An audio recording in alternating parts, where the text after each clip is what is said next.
Hello dears, ഇന്ന് ഞാനൊരു ബ്രേക്ക്ഫാസ്റ്റാണ് share ചെയ്യാൻ പോകുന്നത്. റവ കൊണ്ടുണ്ടാക്കുന്ന ഉപ്മാവ്. സാധാരണ എല്ലാവരും ഉണ്ടാക്കുന്നതാണെങ്കിലും ഇതേ രീതിയിൽ ഉണ്ടാക്കിയാൽ വളരെ ടേസ്റ്റി ആയിട്ടുള്ള ഉപ്മാവ് നമുക്ക് ഉണ്ടാക്കി കഴിക്കാൻ പറ്റും. വളരെ എളുപ്പത്തിൽ ഉണ്ടാക്കാം. ഒത്തിരി ഇൻഗ്രീഡിയൻസ് ഒന്നും ഇല്ലാതെ നമുക്ക് കൈകളിലുള്ള സാധനങ്ങളൊക്കെ കൊണ്ട് തന്നെ വളരെ ടേസ്റ്റി ആയിട്ട് നമുക്ക് ഉണ്ടാക്കാം. അപ്പോൾ റവ കൊണ്ടുള്ള ഈ ടേസ്റ്റി ഉപ്മാവ് എങ്ങനെയാണ് തയ്യാറാക്കുന്നതെന്ന് നോക്കാം. നന്നായി ചൂടായ പാനിലേക്ക് 3 ടേബിൾ സ്പൂൺ വെളിച്ചെണ്ണ ചേർക്കുക. ഉപ്മാവൊക്കെ വെളിച്ചെണ്ണയിൽ തയ്യാറാക്കുന്നതാണ് കൂടുതൽ ടേസ്റ്റ്. എണ്ണ നല്ലതുപോലെ ചൂടായി കഴിയുമ്പോൾ 1 ടീസ്പൂൺ അളവിൽ കടുക് ചേർത്ത് നല്ലതുപോലെ പൊട്ടിച്ചെടുക്കുക.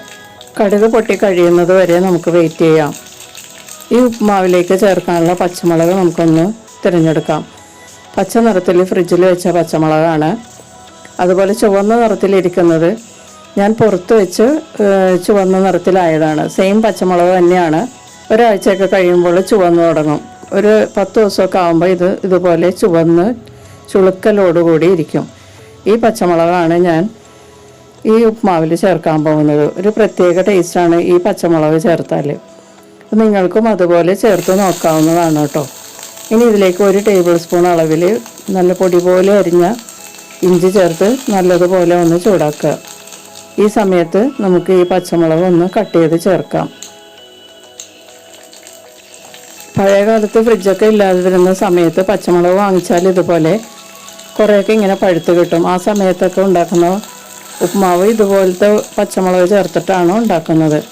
അപ്പോൾ അതിനൊരു പ്രത്യേക ടേസ്റ്റാണ്. അതുകൊണ്ടാണ് ഞാനിപ്പോൾ ഇതുപോലെ പച്ചമുളക് പഴുത്ത് കിട്ടിയപ്പോൾ ഞാൻ ഇങ്ങനെ ഇതിൽ ചേർത്തത്. നിങ്ങൾക്കും ഇതുപോലെ ചെയ്ത് നോക്കിയാൽ അതിൻ്റെ വ്യത്യാസം മനസ്സിലാവും കേട്ടോ. അപ്പോൾ ഒന്ന് ട്രൈ ചെയ്യുക. ഇഞ്ചിയും പച്ചമുളകും 1 മിനിറ്റ് ഒന്ന് വഴറ്റിയതിന് ശേഷം ഇതിലേക്ക് ഒരു വലിയ സവാള പൊടിയായിട്ട് ചോപ്പ് ചെയ്തത് ചേർത്ത് നല്ലതുപോലെ ഒന്ന് വഴറ്റി കൊടുക്കാം. ഇളക്കി കൊടുത്ത് നല്ലതുപോലെ ഒന്ന് വഴന്ന് കിട്ടണം. നല്ല സോഫ്റ്റ് ആവും. ഒരു 2-3 മിനിറ്റ് മീഡിയം ഹീറ്റിൽ വഴറ്റി കൊടുക്കുക. ഇപ്പോൾ സവാളയൊക്കെ നന്നായിട്ട് വഴന്ന് കിട്ടിയിട്ടുണ്ട്. ഈ സമയത്ത് ഇതിലേക്ക് കുറച്ച് കറിവേപ്പില ചേർത്ത് കൊടുക്കാം. കറിവേപ്പില വേണമെങ്കിൽ നിങ്ങൾക്ക് ആദ്യമേ ചേർക്കാം കേട്ടോ. വേപ്പില ചേർത്തതിന് ശേഷം ഒന്ന് വഴറ്റി കൊടുക്കുക. ഇനി ഇതിലേക്ക് നമുക്ക് റവ ചേർത്ത് കൊടുക്കാം. ഞാൻ 1 കപ്പ് റവയാണ് ഇതിലേക്ക് ചേർക്കുന്നത്. ഇത് നല്ലതുപോലെ മൂക്ക വറുത്ത റവയാണ്. ഞാൻ തന്നെ പാനിലിട്ട് 20 മിനിറ്റ് ലോ ഫ്ലെയിമിൽ വറുത്തെടുത്താൽ നല്ല ചരല് പോലെ വറുത്ത് കിട്ടും. ആ റവയാണ് ഇതിലേക്ക് ചേർക്കുന്നത്. റവ ചേർത്തതിന് ശേഷം എല്ലാം കൂടി നല്ലതുപോലെ ഒന്ന് മിക്സ് ചെയ്യുക. ലോ ഫ്ലെയിമിൽ വേണം റവ ചേർത്തതിന് ശേഷം കുക്ക് ചെയ്യാനായിട്ട്. ഇനി റവയും ഈ മസാലയും എല്ലാം കൂടി ഒരു 5 മിനിറ്റ് ലോ ഫ്ലെയിമിൽ ഇളക്കി കൊടുത്ത് ഫ്രൈ ചെയ്യാം. ഈ സമയത്ത് നമുക്ക് ഇതിലേക്ക് ചേർക്കാനുള്ള വെള്ളം തിളപ്പിച്ചെടുക്കണം. 1 കപ്പ് റവയ്ക്ക് 1.5 കപ്പ് വെള്ളം ഒരു പാത്രത്തിലേക്ക് എടുക്കുക. ഇതിലേക്ക് ഇനി ഉപ്മാവിന് ആവശ്യമുള്ള ഉപ്പും കൂടി ചേർത്തിട്ട് നല്ലതുപോലെ തിളപ്പിച്ചെടുക്കാം. ഞാനിത് അടുത്ത അടപ്പിൽ ഈ വെള്ളം തിളപ്പിച്ചെടുക്കാൻ പോവുകയാണ്. ഇപ്പോൾ റവ വറുക്കാൻ തുടങ്ങിയിട്ട് 5 മിനിറ്റ് ആയിട്ടുണ്ട്. ഇതിൽ പച്ചമുളകും വേപ്പിലയൊക്കെ റവയിൽ നിന്ന് വിട്ടു പോന്നിട്ടുണ്ട്. നല്ലതുപോലെ കാണാൻ പറ്റും. ഇപ്പോൾ നമുക്കിനി സ്റ്റൗ ഓഫ് ചെയ്തിട്ട് നന്നായി തിളച്ചെടുക്കുന്ന വെള്ളം ഇതിലേക്ക് ഒഴിച്ചു കൊടുക്കാം. സ്റ്റൗ ഓഫ് ചെയ്തിട്ട് വേണം കേട്ടോ ഇത് ചേർക്കാനായിട്ട്. പ്രത്യേകം ശ്രദ്ധിക്കണം. സ്റ്റൗ ഓഫ് ചെയ്തതിന് ശേഷം മാത്രം ഈ തിളച്ച വെള്ളം ഇതിലേക്ക് ഒഴിച്ചു കൊടുക്കുക. ഇനി ഇതിലേക്ക് 1 ടീസ്പൂൺ അളവിൽ ചെറുനാരങ്ങ പിഴിഞ്ഞൊഴിക്കാം. കൂടുതൽ വേണ്ട. ഒരു 8-10 ഡ്രോപ്സ് ചേർത്താൽ മതിയാകും. ഒരു ടേസ്റ്റിന് വേണ്ടിയിട്ടാണ് ഇത് ചേർക്കുന്നത്. ഇനി ഇതിലേക്ക് 1/2 കപ്പ് അളവിൽ ഗ്രേറ്റ് ചെയ്ത ക്യാരറ്റ് ചേർത്ത് കൊടുക്കാം. ക്യാരറ്റൊക്കെ വളരെ ഹെൽത്തിയാണ് നമ്മൾ കഴിക്കുന്നത്. ബ്രേക്ക്ഫാസ്റ്റിന് പ്രത്യേകിച്ച് നമ്മൾ ക്യാരറ്റൊക്കെ ചേർത്തിട്ട് വേണം കഴിക്കാൻ. ധാരാളം വിറ്റാമിൻസും മിനറൽസും ആൻറ്റി ഓക്സിഡൻസും ഒക്കെ ഉള്ള ഒരു വെജിറ്റബിളാണ് ക്യാരറ്റ്. അപ്പോൾ ക്യാരറ്റും കൂടി ചേർത്തതിന് ശേഷം ഒന്ന് നല്ലതുപോലെ ഒന്ന് മിക്സ് ചെയ്ത് കൊടുക്കാം. ഇനി ഇതിലേക്ക് ഒരു 1/2 ടീസ്പൂൺ പഞ്ചസാര തൂവി കൊടുക്കാം. പഞ്ചസാര ചേർക്കുന്നത് മധുരത്തിന് വേണ്ടിയിട്ടല്ല, ഒരു പ്രത്യേക ടേസ്റ്റ് ആയിരിക്കും പഞ്ചസാര ഇതിൽ ചേർത്താൽ. മധുരമൊന്നും ഉണ്ടാകുമൊന്നുമില്ല, മധുരം ഫീൽ ചെയ്യുകയില്ല. പക്ഷേ നല്ലൊരു ടേസ്റ്റ് ആയിരിക്കും ഉപ്പുമാവിന്. ഈ ചെറുനാരങ്ങയും ഈ പഞ്ചസാരയും നല്ലൊരു കോമ്പിനേഷനാണ് ഉപ്മാവിന്. ഇനി 1 ടേബിൾ സ്പൂൺ അളവിൽ ഗീ ചേർത്ത് കൊടുക്കാം. നല്ല ശുദ്ധമായ പശുവിൻ നെയ്യ് ചേർത്തിട്ട് നല്ലതുപോലെ ഒന്ന് മിക്സ് ചെയ്ത് കൊടുക്കാം. ഇതോടൊപ്പം ഈ ചാനൽ ആദ്യമായി കാണുന്നവരാണെങ്കിൽ സബ്സ്ക്രൈബ് ചെയ്തൊന്ന് സപ്പോർട്ട് ചെയ്യുക.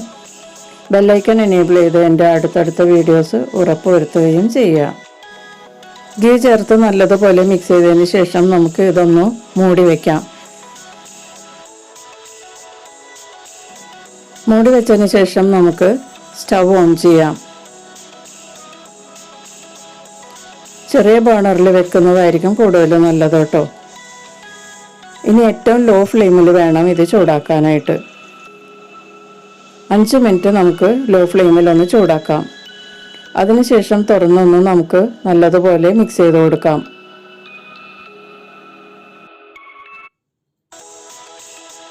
ഇനി ഇതിലേക്ക് കുറച്ച് മല്ലിയില ചെറുതായി ചോപ്പ് ചെയ്തത് ചേർത്ത് കൊടുക്കാം.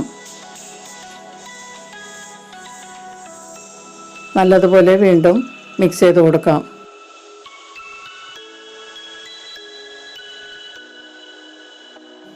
മല്ലിയിലയുമായി നല്ലതുപോലെ മിക്സ് ചെയ്തതിന് ശേഷം വീണ്ടും മൂടി വെച്ച് നമുക്ക് 3 മിനിറ്റും കൂടി ലോ ഫ്ലെയിമിൽ വേവിച്ചെടുക്കാം. ഉപ്മാവിൻ്റെ കുക്കിംഗ് ടൈം 8 to 10 മിനിറ്റ്സ് ആണ്. 8 മിനിറ്റ് കൊണ്ട് തന്നെ ഉപ്മാവ് റെഡിയാവും. ഇപ്പോൾ നമ്മുടെ ഉപ്മാവ് റെഡിയായിട്ടുണ്ട്. കൂടുതൽ സമയം വേവിച്ചാൽ ഉപ്മാവ് കല്ലിച്ചു പോകും. പ്രത്യേകിച്ച് റവ കൊണ്ടുള്ള ഉപ്മാവായതുകൊണ്ട് കല്ലിച്ചു പോകാൻ ചാൻസ് ഉണ്ട്. അതുകൊണ്ട് 8 മിനിറ്റ് കൊണ്ട് തന്നെ നമ്മൾ വേവിച്ചെടുക്കുക. നമ്മുടെ വളരെ ടേസ്റ്റി ആയിട്ടുള്ള റവ ഉപ്മാവ് റെഡി ആയിട്ടുണ്ട്. കറിയൊന്നുമില്ലാതെ തന്നെ നമുക്ക് ഈ ഉപ്മാവ് കഴിക്കാം. വെറുതെ ഒരു കട്ടൻ ചായ മാത്രം മതി ഇതിൻ്റെ കൂടെ കഴിക്കാനായിട്ട്. വളരെ നല്ല ടേസ്റ്റാണ്. അപ്പോൾ എല്ലാവരും ഒന്ന് ട്രൈ ചെയ്ത് നോക്കുക. വീഡിയോ ഇഷ്ടപ്പെട്ടാൽ ലൈക്ക് ചെയ്യാനും ഷെയർ ചെയ്യാനും മറക്കരുത്. നിങ്ങളുടെ അഭിപ്രായങ്ങളും നിർദ്ദേശങ്ങളും ഒക്കെ അറിയിക്കുക. നമുക്ക് മറ്റൊരു റെസിപ്പിയുമായി വീണ്ടും കാണാം. Thank you.